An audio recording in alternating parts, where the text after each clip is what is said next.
All right. Next we have Scott Hayes.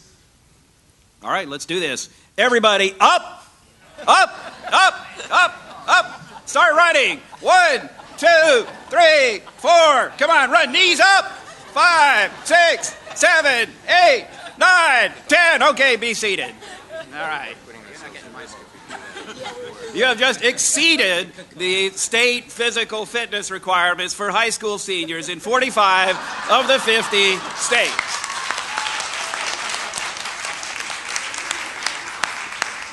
So I hope you feel good about that. Next slide.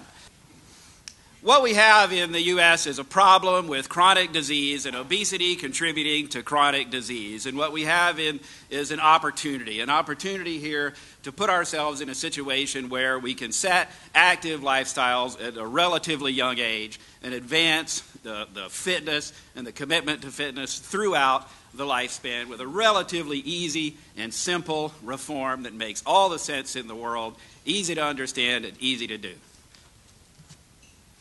In the states across the United States, all 50 states, and Illinois happens to be among the weaker requirements, have physical education requirements in the public schools. Some of the states have exceeded the national standards for physical fitness, but only one state, Alabama, and Alabama requires children to adhere to 150 hours per week of physical fitness and 225 hours per week for middle school and high school fitness. It is the only state in the country that requires that.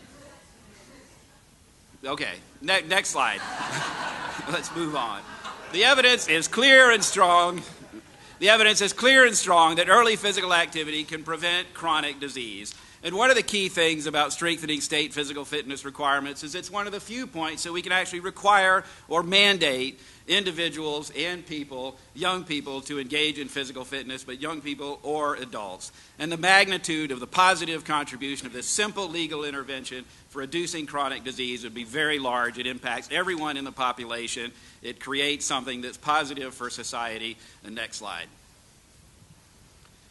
The difficulty here is that this is probably among the hardest of physical fitness.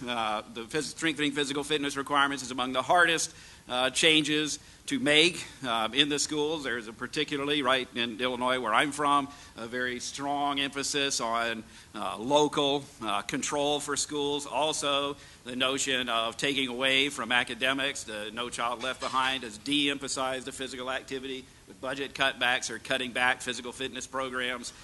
The most interesting fact, I think, that would help this reform is demonstrating and showing how the state physical fitness and increasing physical fitness requirements would increase academic performance. And there's a strong link, although not that firmly out there in the community, about how fitness actually contributes to academic performance.